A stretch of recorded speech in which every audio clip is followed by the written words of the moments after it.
언제들 가짜뉴스를 헬라보낼 헬마우스입니다. 선거가 끝나면 조금 덜해질 줄 알았는데 아니 어떻게 더 심해져. 특히 이제 미통당 것들까지 그냥 엉켜가지고 아주 난리가 났는데 총선에서 한 113석 얻고 참패를 했은 말이야. 반성을 해야 되는데 103석이야? 하여간 참패를 했으면 뭔가 반성을 좀 하고 다음부터는 안 그래야 되겠다, 이제부터 잘해야 되겠다 뭐 이런 생각을 해야 되는데 명색이 정치인이라는 들이 선거 불복을 하고 말이지. 어떤 인간은 아직도 현역 의원인데 가세현인지 나발인지 나가가지고 나발을 불고 앉았어요 아주. 그래서 요건에 대해서는 우리가 한번 정리를 해줘야 될 것 같다. 그래서 쟤들 지금 그 사전투표 가지고 지랄하는 것 중에 제일 굵직한 거 2개만 제가 뽑아왔습니다. 먼저 저 윽튜브의 뒤를 잇는 가면 유튜버의 신세계 뻑간지 나발인지 뭘 컴플렉스 있는 애들이 이게 더해요. 뭘 뻑까뻑하기는. 하여간 저 친구가 그 비열한 극우 이슈 유튜버 채널에 이제 계보를 잇고 있는데 아주 잽싸게 사전선거 관련된 이슈에 탑승을 하셨어요. 한번 보시죠. 이거 보세요. 이게 바로 우리 투표지가 다뤄지고 있는 모습입니다. 그냥 이렇게 노란 플라스틱 박스에 담겨서 봉고차에 실려. 난 또 무슨 쿠팡 배송인 줄 알았네. 어떠한 잠금 장치도 없이 심지어 뚜껑도 없이 그냥 배송이 돼요. 시킨만 시켜도 배달부가 빼먹지 말라고 안심 스티커라고 해서 저렇게 포장돼서 오는데 국민 투표지가 저런 식으로 배송되는 게 말이 되는 상황인가? 이게 말이죠. 아주 안타까운 일인데 이번에 쟤처럼 이렇게 사전투표 가지고 가짜뉴스 퍼뜨리는 인간들의 이제 특징이 뭐냐면 한국의 어떤 투표 제도에 대해서 혹은 사전투표에 대해서 기존에 얼마나 관심이 없었는가. 이번에 사전투표를 어떻게 하는지를 처음 보고 깜짝 놀래가지고 오 이게 뭐야 라고 놀라신 흔적이 너무 역력해요. 충격! 단독! 긴급 입수! 지들끼리 아주 젬병이 났어. 사전투표 2013년부터 시행됐어 이 새끼야. 뭐 처음 봤니? 그러니까 인마 민주시민답게 선거 제도나 투표 제도에 대해서 평소에 좀 관심을 좀 가지고 영상을 찍으려면 공부를 좀 한 다음에 뭘 해야지. 자 일단 형이 우리 뻑가를 위해서 친절하게 설명을 한번 해줄게요. 관내 투표가 뭔지는 알지? 자기 그 사는 지역 말고 다른 지역에서 임의의 투표소에 가가지고 신분증 내고 투표하는 거 그 관내 투표. 자 그럼 이제 경기도 파주에 사는 헬마우스하고 서울 상도동에 사는 하시피하고 충청도에 사는 국PD가 서대문구 국가자 사전투표소에서 투표를 했습니다. 자 그러면 이거를 개표가 시작되기 전에 각 지역구별로 투표 용지를 분류를 해가지고 보내야 되지 않겠어? 그러면 여기서 어떻게 보내야 될까요? 그냥 보내면 된다? 어떻게 그냥 보내냐고. 그러니까 네가 한번 생각을 해봐. 서대문구 북가자 사전투표소에서 경기도 파주시 을 지역구에 사는 사람이 투표하는 숫자가 얼마나 될까? 일단 헬마우스 한 표 엄청 많이 잡아서 한 5명 정도 투표했다고 칩시다. 근데 그거를 위해서 수천 수만 표가 들어있는 관내 투표함에서 파주 거 한 5표 정도만 뽑아가지고 그거를 수송하는데 파주시 을로 가는 투표 용지함을 따로 만들어가지고 거기에 집어넣고 봉인을 다 하고 별도의 수송 차량에 그걸 다시 넣고 그 다음에 거기에 경찰을 붙이고 그 다음에 선관위원들이 붙어가지고 그거를 파주시 을 지역구까지 간다! 5명을 위해서. 그래서 파주시 을 지역구에 가보면 그런 식으로 전국 각지에서 모인 한 30표 정도씩이 붙어있는 사전투표 용지함이 수천 박스가 거기 쌓여있다. 그게 말이 되냐 이 새끼야? 그게 말이 돼? 자 그러면 실제로는 어떻게 하느냐? 우체국에 등기 우편으로 보낸다 이겁니다. 왜? 아니 우편으로 보내면 중간에 뭐 이렇게 없어지거나 뭐 누구 바꿔치기 하거나 뭐 그럴 수 있는 거 아니야? 아닙니다. 이거는 등기 우편이에요. 우체국의 등기 우편이라는 거는 접수부터 배달이 끝날 때까지 각각 등기 번호를 부여해서 그 과정을 다 관리 추적을 하도록 되어 있습니다. 자 그래서 말이죠. 봉투에 밀봉해가지고 집어넣는 순간 그 등기 우편은 각각의 등기 번호가 부여돼가지고 추적 관리되기 때문에 우리처럼 일을 해본 사람들은 말이야 이게 이제 계약서 같은 게 주고받을 때 등기 우편을 이용을 해본 적이 있습니다. 니들은 안 해봐서 모를 거야. 근데 그 등기가 겁나 철저하게 관리가 되거든. 어디서 중간에 누락되거나 바꿔치기 할 수가 없어요. 각 번호별로 관리가 돼. 관내 투표를 해보신 분들은 아시겠지만 투표 용지에 이게 도장을 찍은 다음에 그대로 투표함에 넣는 게 아닙니다. 일단 그 우체국 등기 우편 봉투 안에 집어넣고 스티커 떼서 밀봉을 하죠. 밀봉이 되는 순간 걔는 등기 우편이 됩니다. 그러면 이게 이중의 장치가 작동을 시작해요. 하나는 등기 우편으로 등기 번호가 부여돼서 관리가 된다. 이게 하나고 다른 하나는 투표 용지의 하단에 보면 QR코드가 박혀 있습니다. 이게 이제 투표 용지를 인쇄하는 순간에 찍히게 되어 있는데 그 안에 어떤 정보가 들어있느냐, 해당 선거가 뭐 21대 총선이다 하는 선거명이 들어있고 어느 선거구의 투표 용지인지 선거구가 들어있고요, 관할 선거관리위원회의 명칭이 들어있습니다. 그리고 추가로 뭐가 들어있느냐, 16자리로 돼 있는 암호화된 일련 번호가 각각의 투표 용지마다 붙어 있습니다. 그거는 왜 찍느냐, 몇 장이 인쇄됐는지를 정확하게 계수하기 위한 겁니다. 인쇄가 이루어지는 순간 해당 투표소에서 몇 장이 발행됐는지가 이미 박혀있기 때문에 누가 중간중간에 막 거기다 거기다가 이제 추가로 해가지고 더 밀어 넣어가지고 더 많은 투표용지를 만들어낼 수가 없다. 왜냐면 다 추적 관리가 된다. 이런 얘기예요. 그래서 등기우편으로 1중, QR코드로 2중의 장치가 그거를 관리하도록 돼 있다. 자, 이렇게 해서 그 투표용지가 발행이 돼서 봉투 안으로 들어가는 순간 2중의 봉인장치가 작동을 하는 거와 마찬가지가 됩니다. 별도의 투표함에 집어넣어서 봉인을 하지 않더라도 봉인된 것과 같은 효과를 발휘한다. 이런 얘기죠. 그리고 또 하나 뭐냐면 그렇게 해서 모아놓은 관외 사전투표 용지들이 몇 장인지 각각의 개표소로 몇 장씩이 분류돼서 발송이 되는지까지를 선거 참관인들하고 투표 관리인들이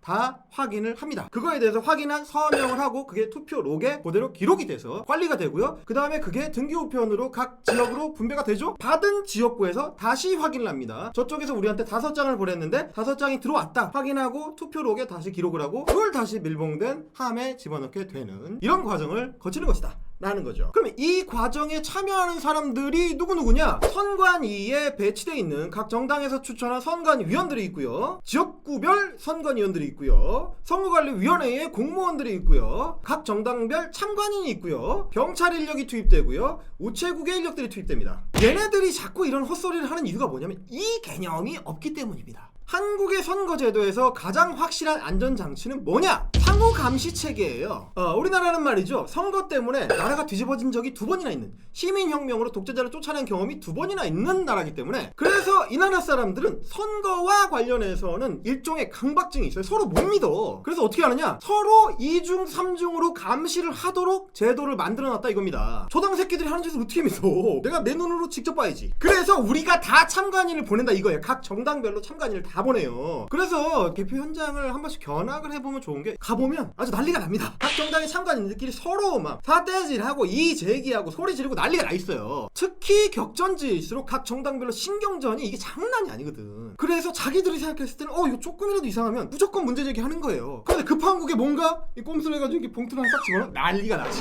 이게 난리가 나는 거예요. 선거 뒤집어지는 거야. 그럴 수가 없어요. 그 현장에서는 그런 일이 일어날 수가 없게 서로가 다 감시하고 있어. 그리고 얘들이 말이죠. 선거제도에 아무 관심이 없다가 어제 태어난 애들처럼 깜짝 놀래가지고 이 난리를 치는데 사전투표라는 게 기본적으로는 옛날부터 하던 부재자 투표랑 똑같아요. 너희들이 대학 다닐 때 혹은 이제 군대 가서 이제 투표를 할 때 부재자 투표를 하고 나면은 그걸 어떻게 관리를 했을까? 이를테면 모 부대에 모 중대에 뭐 서울, 부산, 뭐 대전, 전주, 춘천 뭐 이런 데서 전국 각지에서 온 군인들이 이제 모여가지고 부재자 투표를 했어요. 그러면 얘네들의 그 모아놓은 부재자 투표 용지를 각 지역구별로 어떻게 배분을 해가지고 보냈을까? 어떻게 보내? 우체국에서 분류를 해가지고 각 지역별로 배송을 했죠. 뭘로? 등기우편으로. 똑같아요. 지금이랑 완전히 똑같아. 80년대건 90년대건 2000년대건 지금이랑 똑같다고. 니네가 선거 제도에 대해서 투표 제도에 대해서 한 번도 이 머릿속으로 제대로 고민을 안 해봐가지고 몰랐을 뿐이지 우리는 항상 그렇게 해왔다. 니네만 몰랐다. 자, 그리고 또 한 가지. 이 사전투표라는 제도가 언제부터 시행이 됐습니까? 2013년 박근혜 때부터예요. 야, 그러면 박근혜 때부터 2020년에 사전투표를 조작하기 위해서 박근혜 정부에서 열심히 만들어가지고 그때부터 계속 시행을 해왔다. 그런 얘기야 지금? 야, 사전투표가 시행된 이후에 있었던 큰 선거만 해도 2014년 지방선거, 2016년 총선, 2017년 대선, 2018년 지방선거 이렇게 줄줄이 있는데 미래통합당, 자유한국당, 새누리당 판판이 깨졌잖아. 그건 조작이지. 생긴 이후에 다 졌잖아. 박근혜 정부가 조작을 해가지고 새누리당이 2016년 총선에서 참패를 한 거네. 사전투표를 조작을 해가지고 2020년에 이 사전투표 조작설을 풀기 위해서 2016년 총선에 참패를 한 다음에 박근혜가 스스럼 없이 자신을 바쳐서 탄핵을 당했다. 이거 큰 그림이시구나. 뭐가야, 그러니까 평소에 좀 민주 시민으로 선거 제도에 대해서 관심을 좀 가져. 한심한 놈아. 예? 자, 다음 이게 이제 본론입니다. 이제부터 요즘 아주 핫하죠. 뭘 줄줄이 숫자를 나열하면서 0.39의 비밀. 자, 지들끼리 적어가지고 아주 그냥 그 자가 발전을 하면서 지랄 난리 부를 수가 났습니다. 그래서 역시 이분이 빠질 수가 없죠. 보시죠. 반갑습니다. 송주준입니다. 저는 이제 음모론이나 이런 것들을 딱 질색하는 사람인데 이거를 보고 제가 너무 충격을 받아가지고 오늘 아침에 제가 이거를 받았는데 너무 충격을 좀 받았습니다. 뭐가 지금 충격적이냐? 지금 보세요. 이게 지금 이번 총선에서 사전투표 득표율이랑 당일투표 득표율을 아까 전에 이제 공개가 돼 있던 선관위에 그 자료를 지금 이제 차이점들을 다 지금 정리를 해놓은 거거든요. 근데 이제 득표차를 한번 보십시오. 더불어민주당 이낙연, 홍익표 이렇게 쭉 나와 있는데 대부분 같은 경우는 지금 10% 그 정도에서 다 균등하게 지금 나와 있습니다. 순수하게 통계적으로만 생각해 봤을 땐 거의 불가능에 가깝다라고 얘기할 수 있는 수치예요. 지금 저건 아마 영상을 보시는 분들 가운데서 이게 이번 총선에 대한 게 아니다라고 하고 말고 그냥 이제 통계 조금 공부하시는 분들을 다 모아놓고 지금 이제 뭐 한두 지역도 아니고 서울 전역으로 봤을 때 저런 식의 어떤 결과가 나올 수 있다고 생각하십니까? yes or no라고 물어봤을 때 글쎄 대부분의 사람들은 no라고 대답하지 않을까요? 10에서 뭐 11%, 12% 저렇게 고르게 질 수가 있느냐? 이거 뭔가 조작이 아니면 이거 불가능한 일이다 이게. 요 달콤한 떡밥 요거. 이게 뭔가 이상하다 이거. 우리가 이렇게까지 개박살이 날 수가 없는데 개박살 나서 그래서 110석까지 지고 말이야. 상상이라. 103석. 103석까지 질 수가 있지 어떻게? 상상이 잘 안 돼가지고 103석은 좀. 그러니까 이렇게 질 수가 없다 우리가. 이거는 뭔가 조작이다. 그래서 요 달콤한 떡밥을 넬롬 이렇게 넬롬 물어버리신 분이 또 한 분 계세요. 이런 데에 빠지실 수 없는 분이죠. 우리 화백님. 자 페북에 이런 글을 쓰셨습니다. 음모론이라면 칠등 사람이다 내가 라고 우리 성재준 원장님하고 똑같은 말씀을 하시면서 음모론을 주워 드셨어요. 아니 어차피 주워 먹을 거면서 앞에다가 그 사설을 왜 붙이는 거야 도대체. 하여간 이렇게 숫자가 막 이상하다. 이거 이상하니까 이거 조작이다. 일정하게 뭔가 나오고 이거 이상해. 이거 일정할 수가 있어 이게? 조작 아니면 일정할 수가 없다 이거야. 뭐 좋습니다. 조작을 했다고 쳐봐. 그렇게 티가 나게 조작을 하겠냐? 그렇게 똑바르게 고르게 그냥 이렇게 딱 이렇게 다져가지고 그렇게 조작을 했겠냐? 너 같으면 그렇게 조작을 하겠니? 기왕 조작을 할 거면 난수로 할 거 아니야. 뭐 7% 차이도 됐다가 뭐 10% 차이도 됐다가 뭐 이렇게 해야 이게 의심을 안 받을 거 아니야 이게. 그건 중딩도 생각할 수 있는 건데 선거 조작을 하는 사람들 생각을 못했다는 게 말이 되냐? 하여간 뭐 그거와 관련된 자세한 얘기는 좀 이따 또 해보기로 하고 우리 서인이는 근데 말이죠 선거가 끝나자마자 대흥분을 하셔가지고 이거 다 조작이야! 이상해 이거! 라고 하시다가 갑자기 태세 전환을 하세요. 우리 윤소희님이 그 몇몇 분들한테 설득을 당하셨다. 그래서 이것은 주작이 아닐 수도 있을 수도 있지 않을까라고 도시전설 정도로 생각하기로 하셨다. 나는 의심은 했지만 주작이라고 말하진 않았다. 이게 이제 윤소희 선생님의 그 말씀이신데 이 새끼는 하여튼 뭘 하면 꼬리가 존나 길어. 야 주작이 아니면 아니다. 기면 기다.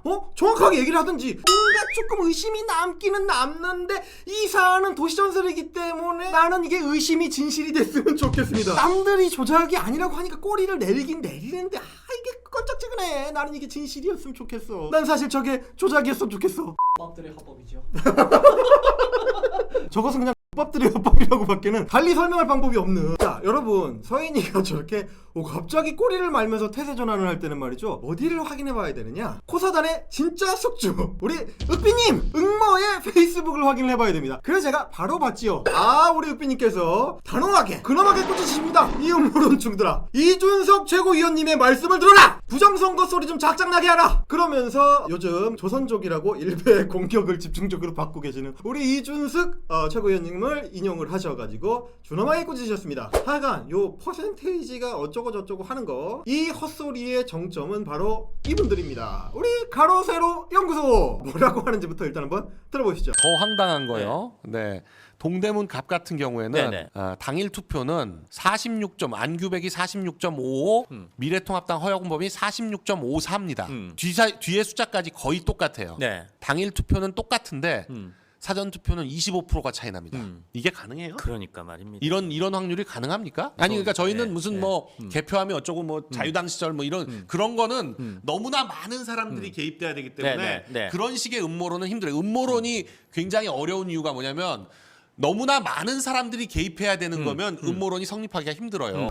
정답입니다. 강영수 변호사님 정답이시고요. 아니 정말 너무 정확하게 알고 계시네. 그래요. 이 너무나 많은 사람들이 선거 과정에 개입돼 있기 때문에 제가 앞에서 설명을 드렸잖아요. 사람들을 동시에 그것도 완벽하게 속이거나 아니면 그 사람들이 동시에 완벽하게 같은 마음으로 한 마음으로 작당을 해야 됩니다. 여야 구분하지 않고 모든 선거 과정에 참여하는 모든 사람들이 같은 마음으로 작당을 해야 돼요. 그래서 단 한 명도 양심 선언이 나오면 안 돼. 사실상 로봇이어야만 그게 될까 말까죠. 아니 근데 우리 용 변호사님 그렇게 잘하시는 분이 대놓고 헛소리 하십니까? 본투표에서는 둘이 득표율이 비슷한데 사전투표에서는 왜 이렇게 차이가 많이 나냐? 무슨 이유가 필요해 그게. 사전투표에 참여한 사람들이 한쪽을 많이 찍었으니까 그런 거지. 그래서 이 설명이 어렵습니까? 말하자면 사전투표라는 거는 적극 투표층의 투표예요. 빨리 투표를 하고 싶은 사람들, 무조건 투표에 참여하겠다고 하는 사람들이 참여한 게 사전투표란 말이야. 그런데 이번 선거를 누가 이겼습니까? 여당이 이겼죠. 그것도 압도적으로 180석을 얻고 저쪽은 112석밖에 못 얻고 압도적으로 이겼다 이거야. 103석. 아니 너무 적어가지고 내가 자꾸 헷갈려. 그렇게까지 적을 거라고 생각이 잘 안 되니까. 아무튼 그렇게 개박살이 나고 여당이 압도적으로 이겼다 이거예요. 적극 투표층에서 많은 표를 얻었기 때문에 선거 전체를 이긴 거다라는 게 당연한 설명이고, 그렇다면 적극 투표층이 참여한 사전 투표에서 여당 후보가 많이 이기는 게 뭐가 이상해? 아니 이게 무슨 확률의 문제입니까 이게? 투표의 결과에 대한 문제지. 그러니까 저 아저씨들이 자꾸 페이크를 쓰는 게 뭐냐면, 이게 사실은 조삼모사예요. 사전 투표라는 투표가 따로 있고 본 투표라는 투표가 따로 있는 그런 투표 제도가 두 개가 갈려져 있는 그게 아니야. 그냥 성질 급한 사람들이 먼저 투표하는 거, 혹은 뭐 직장 때문이든 일정 때문이든 본 투표에 참여할 수 없는 사람들이 먼저 투표하는 거일 뿐이에요. 그 사람들이 투표를 안 할 사람들이 아니고 그 지역구에 원래 투표할 사람들이다 이겁니다. 선거에서 이기려면 어떻게 해야 된다? 적극 투표층과 중도층을 끌어들여야 된다. 그런데 이번 선거 누가 이겼다? 여당이 이겼다.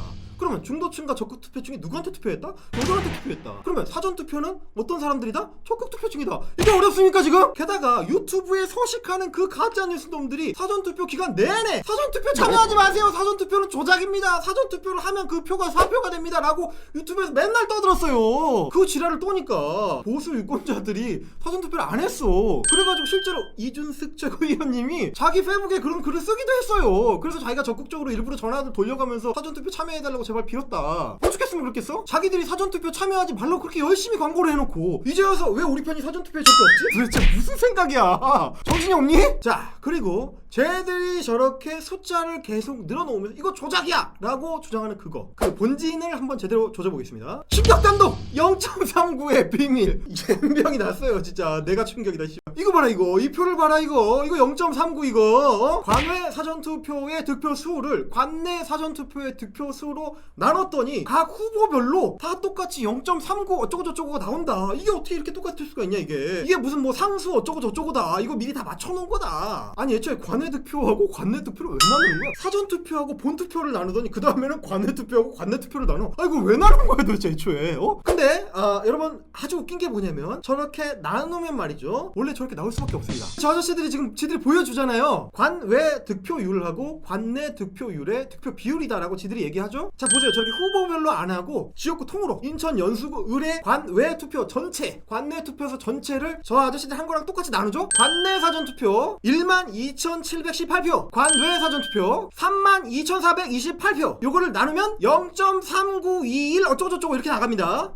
0.39? 이게 똑같네 이거? 왜 이렇게 나오지 이게? 전체부터 해가지고 그냥 각 후보별로까지 이거 다 맞춘 건가 이거? 아니 그게 아니고요. 관내 사전투표하고 관외 사전투표의 투표 숫자 그리고 득표 숫자 자체가 일정하기 때문입니다. 이게 그게 무슨 말이냐면, 각 후보별로 관내 사전투표에서 득표한 비율하고 관외 사전투표에서 득표한 비율이 같으면 나눴을 때 그냥 똑같은 숫자가 나오게 돼 있어요. 민경욱이 관외 사전투표에서 20%를 받았다. 관내 사전투표에서도 20%를 받았다. 그거를 득표수로 나눠줘? 그럼 0.39가 나와요 그냥. 그게 원래 그렇게 돼 있어. 왜냐? 비율상으로 일정한 비율을 유지한다 이겁니다. 그 투표 표심이 그대로 본투표에도 반영이 됐잖아요. 그러면 본투표를 나눠도 똑같이 0.39가 나옵니다. 하나만한 짓을 하는 거예요. 이게 아무 의미가 없어. 서울, 경기, 인천 이런 지역의 득표 비율이 일정하다는 거는 수도권의 격전지일수록 이렇게 나올 확률이 높다는 걸 의미를 해요. 왜냐면 총 결집 투표로 해가지고 양쪽 진영이 다 일정한 숫자로 나오니까, 그러니까 일정한 비율로 똑 떨어지게 된다 이 얘기입니다. 왜냐? 사전투표의 참여율이 이번에 애초에 너무 높아요. 26%야. 엄청나게 많이 참여를 했어. 각 지역구별로 쪼개도 3만 표, 4만 표, 5만 표 이렇게 됩니다.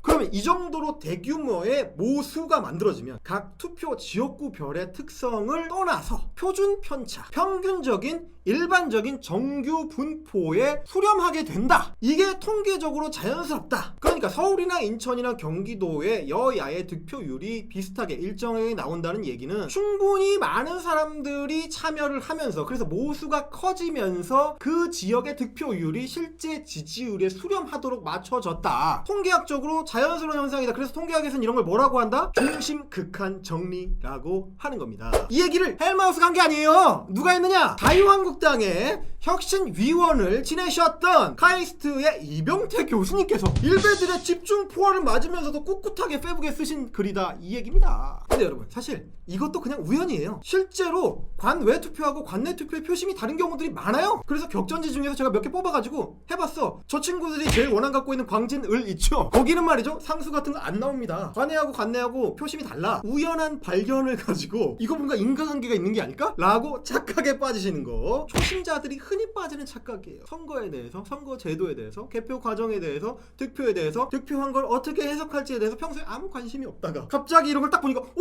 이거 신기한데 이거 뭔가 이상한데? 이렇게 되는 애들. 이게 초심자의 함정이라는 겁니다. 그런 초심자의 함정에 음모론 소스가 쉽게 끼어드는 거죠. 구체적으로는 어떤 식으로 음모가 작동되는지를 제대로 설명을 못하고 근거를 못 대면서 이거 뭐 컴퓨터가 어쩌고 소스 코드 어쩌고 이게 프로그래밍 어쩌고 하면 다 이게 되게 돼 있어! 이런 식으로 우기는 거죠. 이게 그냥 막무가내로 우기는 거야. 자, 우리 가세현 선생님은 근데 정도를 모르세요. 이분들은 더 나갑니다. 한번 보시죠.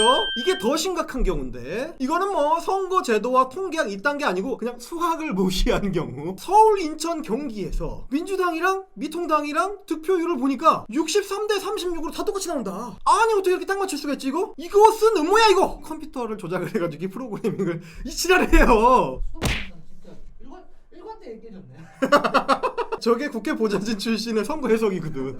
저게 정상이야. 제가 진짜 저거를 보고 너무 황당해가지고 저걸 어떻게 논리적으로 반박을 해줘야 되지? 그래가지고 이제 우리 저 통계학과 교수님들이나 그 수학과에 계신 교수님들한테 좀 여쭤봤습니다. 그분들이 저한테 해주신 말씀이 아주 인상적이었어요. 이걸 왜 분석을 하냐? 이건 분석을 하는 게 아니다 이거는. 왜냐면 저것은 득표율이 애초에 아니기 때문이다. 이건 애초에 통계가 아니고 그렇기 때문에 이것은 분석이 안 되고 생 야바위다. 잘 보세요. 이 아저씨들이 표 위에다 뭐라고 써놨습니까? 득표율이라고 써놨죠? 근데 이거는 실제로는 득표율이 아닙니다. 사전투표를 까봤는데 민주당이랑 미래통합당이랑 합치면 100이 됩니까?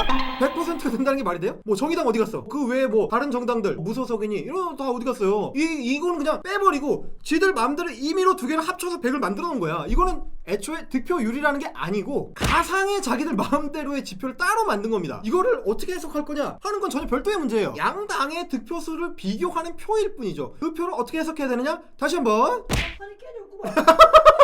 수도권 서울, 경기, 인천에서 거의 2배 가까이 깨졌다. 그거 외에는 아무런 의미를 담고 있지 않는 표입니다 저게. 이게 왜냐면 우리 용변께서 조금 전에 말씀하신 바로 그겁니다. 수십만의 사람들을 음모론에 끌어들여서 동시에 뭔가 작동하도록 만드는 건 불가능하다.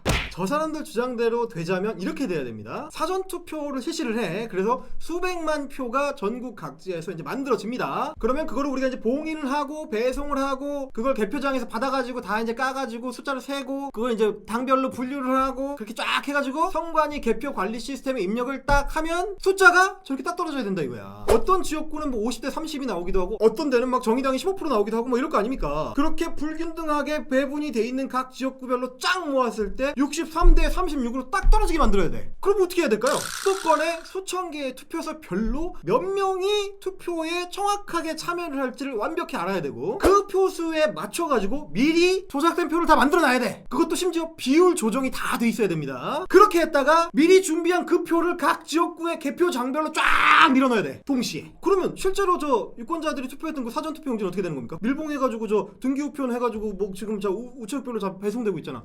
빼돌려야죠. 그거를 다 모아가지고 빼돌려가지고 어디서 불태우든지 어디 묻어놓든지 따로 보관해야 돼. 없애버려야 돼 이거를. 그렇게 하려면 전국의 우체국 직원들을 다 매수를 해가지고 선거관리위원들이랑 짝짝꿍을 해야 되고 심지어 여당이고 야당이고 가리지 않고 모든 투표 참관인들을 다 매수를 해가지고 그 사람들이 다 이 음모에 참여를 하도록 해야 돼요. 근데 생각해보니까 관내 투표하면 CCTV 달아가지고 다 감시하고 있잖아. 그 CCTV를 해킹을 해가지고 이거를 이제 다른 화면을 띄워놓고 그 사이 이제 빼돌리고 지랄을 한다 아주 그냥. 자 이건 안 됩니다. 그러면 다른 방법을 고안을 해야 돼. 그래서 우리 저 용변님께서 고안하신 다른 방법은 뭐냐면 또 컴퓨터 프로그래밍 그냥 진행을 하게 해. 그래서 사전투표 다 끝나고 개표소로 다 모여가지고 개표 열심히 합니다. 그래서 쫙 분리해가지고 갖고 가서 선거 시스템에다가 딱 입력을 해. 근데 그게 중앙으로 모이질 않아. 딱 차단을 시켜버려. 개표소에서 입력한 거는 차단시켜버리고 자기들이 따로 만든 거를 이렇게 해가지고 선거 시스템에 딱 얹어가지고 그게 방송사로 쫙 뿌려져서 개표 현황 지금 이렇게 됩니다 라고 뜬다는 거야. 이게 작동을 하려면 개표소에서 표를 받아가지고 그 개표를 하고 개수를 하고 그거 숫자 세고 확인하고 적고 이런 사람들이 전부 다 바보여야 돼. 특히 미래통합당에서 보낸 투표 참관인들이 자기들이 이제 아까 확인했어. 우리 후보가 이겼다. 근데 TV에서는 졌다고 나오네? 이씨 이게 어떻게 된 거지? 친구구나 라고 생각을 해야 된다는 얘기야. 다 바보 멍청이해야 돼. 아니 그리고 제가 개표 현장 견학 한번 해보라고 말씀드렸잖아요. 이게 왜냐면 개표 현장에서는 실시간으로 표를 세고 있습니다. 누가? 각 선거 캠프에서 나온 보좌관들이. 각 정당 투표 참관인들도 자기들 표 다 계산하고 있어요. 개표 방송에서 나오는 거는 실제 개표 현장에서 파악하고 있는 표 숫자보다 훨씬 늦어요. 제 얘기대로 하자면 현장에서는 야 우리가 이겼다 박수 치고 막 캠프에서 난리 나고 이러고 있는데 결과 보니까 우리가 졌어. 근데 그 후보 캠프에서 아 우리 졌구나. 할 수 없지 뭐 우리 졌으니까 이제 인정하고 받아들여야지. 깔끔하게 승복합니다. 이런 바보 멍청이들이 해야 된다는 얘기야 이게. 여러 번 말씀드리지만 선관위 위원들 그리고 선관위의 공무원들 그리고 경찰들 그리고 우체국의 직원들 재국민 투표를 관리 감독했던 선관위 직원들 제외 공관의 외교관들 선상 투표랑 부재자 투표 관리 감독했던 사람들 각 정당에서 보낸 여야 각각의 참관인들 전부 다 바보거나 전부 다 속이거나 전부 다 매수를 해야 된다는 얘기입니다. 심지어 아무도 양심 선언을 하면 안 돼. 계속 얘기합니다 제가. 버스는 그런 사람들 열거 좀 하지 마라. 조선적을 투입하면 된다. 그 사람들은 개인이 아니다. 선거 관리하는 사람들이 전부 조선적이다. 이래서 저 63대 36이라는 개소리가 아무 의미가 없다는 거예요. 지들이 뭔가 이상한 숫자를 발견했다고 해서 그것도 남들은 이상하게 생각 안 해. 지들만 이상하게 생각하는 거야. 그게 바로 의미가 되는 게 아니에요. 그 의미를 해석하고 증거를 대야 돼 네가. 이런 발상 자체가 사실 어이없는 거예요. 어떻게 수도권에서 이렇게 일관되게 2배를 깨질 수가 있지? 신기할 수 있죠. 그냥 신기한 거야. 그러면 선거를 좀 잘하지 그랬어. 민주화가 이루어진 이후에 우리 선거에서는 투개표 과정에 직접 개입하는 선거 부정이 아예 원천 차단돼 있어요. 그 이명박 박근혜 정권 때도 걔네들은 무려 국정원이나 기무사를 동원을 해가지고 이게 뭐 다 댓글 조작하고 막 이 지랄을 하면서도 투개표에 손댈 생각은 못했어. 왜냐? 뭐 걔네가 착해서 안 했겠습니까? 안 되니까 못한 거야. 한국의 정치 주체들은 애초에 서로를 전혀 믿지 않기 때문에 철저하게 투명하게 관리를 하고 그래서 애초에 그 과정에 개입이 불가능하다. 이거를 좀 기억을 하시라. 그러니까 사전투표 조작설 같은 그 조잡한 똥같은 소리 그거 믿을 시간이 있으면 좀 제대로 된 패배 분석을 좀 해라. 그래야 다음에는 108석보단 많이 이길 거 아니냐. 감사합니다. 근데 108석은 괜찮아요. 왜냐면 밖으로 나갔던 이제 5명 정도가 있는데. 패배 분석을 하려면 말이야. 조갑재 대기자님 정도는 해줘야지 말이지. 뭐라고 했느냐? 총선 패배의 근본 원인은 한자 폭이다. 이 정도는 해야 정신 나간 레벨에서도 이 차이를 좀 확연히 보여줄 수 있다. 아이 시시하게 말이야. 무슨 사전투표 조작이야? 한자 포기 정도는 해줘야지. 자, 오늘은 단체로 덜 떨어진 소리를 주워 섬기고 있는 똥파리들, 외계인의 사전투표 조작설을 믿고 있는 극우 유튜버들을 조져봤고요. 오늘은 여기까지입니다. 저는 헬머스였고요. 구독은 동지, 제보는 팀플, 여보시면 동력. 헤이예!